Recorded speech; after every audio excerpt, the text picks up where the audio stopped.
আসসালামু আলাইকুম গাইস। আমার যে 4,70,000 ফলোয়ার্সের একটা পেজ ছিল, সেই পেজটা কিছুক্ষণ আগে আপনাদের হ্যাক হয়ে গেছে।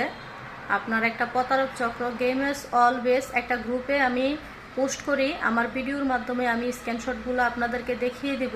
তাদের সাথে আমার কথাবার্তা হয়েছিল, তাদের সাথে কন্ট্যাক্ট হয়েছিল যে আমি 2 লক্ষ টাকা আইডি বিক্রি করে দিব। তো তারা বলছিল যে, আমি বলছি আপু কিভাবে, আমাকে বলছে কিভাবে টাকা নেবেন। আমি বলছি হ্যান্ড ক্যাশ, আমার বাসায় এসে আইডি নেবেন আর টাকা দিবেন। বলছে যে না সমস্যা নেই, আপনি গ্রুপ অ্যাডমিনের মাধ্যমে ডিল করেন। তো যেহেতু ফেসবুকের আমি গ্রুপে অ্যাড করা আছি, তো বিভিন্ন সময় বিভিন্ন ক্ষেত্রে দেখতাম যে বেচা কেনা হয়।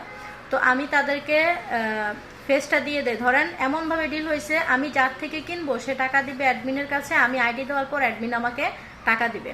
তো আমি আইডি দেওয়ার পর তারা আমাকে আর দেয় নাই। তো জনস্বার্থে ভিডিওটা শেয়ার করে দিবেন, কারণ আমি এতটা বোকা না। আমি তাদেরকে বিলিভ করেছিলাম ওইখান থেকে, যখন তাদেরকে দেখেছিলাম যে তারা 25,000 করে টাকা পাঠাচ্ছে, মানে তাদের নাম্বারেই সেম টু সেম নাম্বারটা আমার কাছে আসে, হয়তো আমি সাইবার ক্রাইমে মামলা করে দিব আর আইডি পেজ গ্রুপের নামেও আমি মামলা করে দিব। তো অন্তত সবাই আমাকে একটু হেল্প করবেন ভিডিওটা শেয়ার করে, কারণ আপনারা যদি 10 জন ভিডিওটা শেয়ার করেন 10 জনের কাছে যাবে। কারণ এরকম প্রতারক থেকে অবশ্যই সাবধানে থাকতে হবে। আজকে আমার একটা ফেস গেছে, ওইটা সমস্যা নাই, আমি হয়তো আবার ভিডিও বানাইলে আপনারা আমাকে ফলো করবেন, পেজ আমি উঠিয়ে নিতে পারবো বা উঠাইতে পারবো, কিন্তু এরকম হাজারো মানুষ অহরহ ঠকতেছে। তো মেবি কেয়ারফুল, এবং কি জনস্বার্থের জন্য অবশ্যই ভিডিওটা শেয়ার করে দিবেন, যাতে আর কেউ কখনো এরকম হ্যাকার বা প্রতারক চক্রের ফাঁদে না পড়ে।